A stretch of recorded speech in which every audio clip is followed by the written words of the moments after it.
Have you ever had one of those nights where, you're just totally tired but wired, like your body feels like lead, completely exhausted, but Oh, your mind is just, it absolutely refuses to shut down? oh yeah. You're just lying there in the dark, begging for sleep, and your brain is basically insisting on running a marathon. Exactly. Yeah. So in this deep dive, we are exploring Dr. Feng Cheng Carr's Mindful Gym Guide.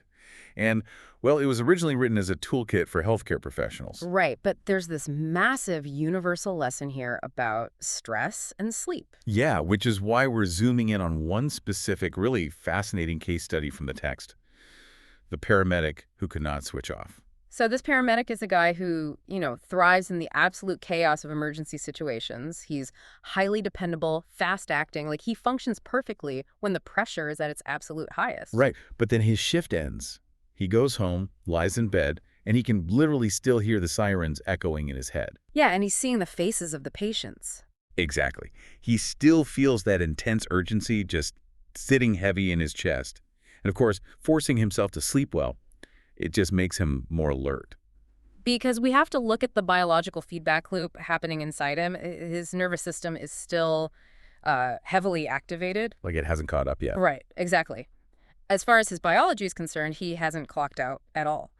The brain is looking at the state of his body, sensing elevated cortisol, tense muscles, and basically concluding that the threat is still very real. It's like a smartphone trying to power down while 50 heavy apps are still running in the background. I mean, the screen might be off, but the processor is totally overheating. Oh, that's a great way to put it. And you can't just mandate sleep when that processor is running hot. Right. The nervous system doesn't understand the concept of a shift ending. It only understands physiological signals, cues of either safety or threat. So if the brain is constantly checking the body for danger signals, we basically have to manually override those signals to, I guess, force quit the emergency app? Yeah, that's the core of the solution Dr. Fang worked on with him. It wasn't about trying to empty his mind, which is what people usually try to do. Right, just trying to stop thinking. Exactly, but it was actually about shifting his physical state. He started by targeting the exact places we physically armor ourselves during a crisis.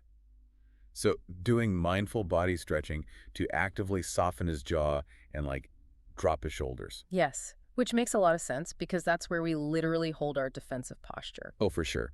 Even if you're listening to this right now, just notice where your own shoulders are.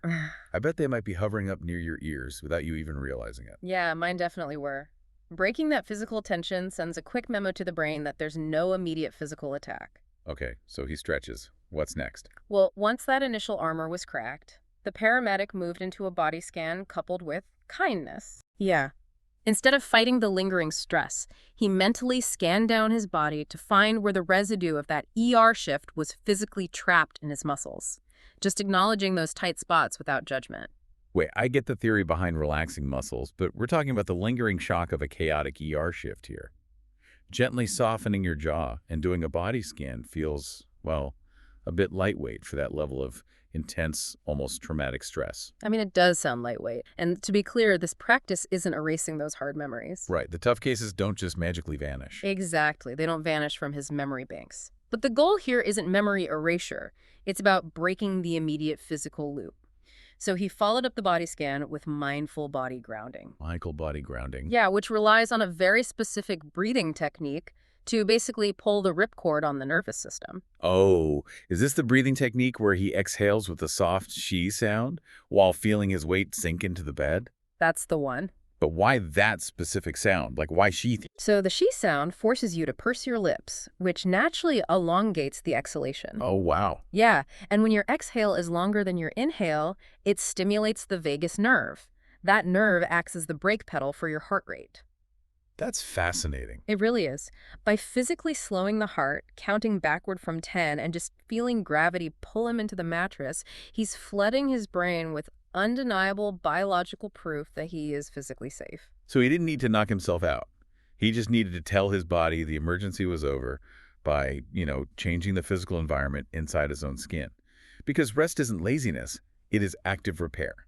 Exactly. And the brain needs a tangible reason to initiate that repair. You have to actively show your nervous system that the threat has passed. And you definitely don't have to be a paramedic to have the stress of a long day trapped in your muscles. We all have those background apps draining our batteries. Oh, absolutely. Everyone does. So if your body requires a deliberate physical signal to know the workday is truly over, what physical cue could you use tonight to prove to your own nervous system that it's finally safe to shut down?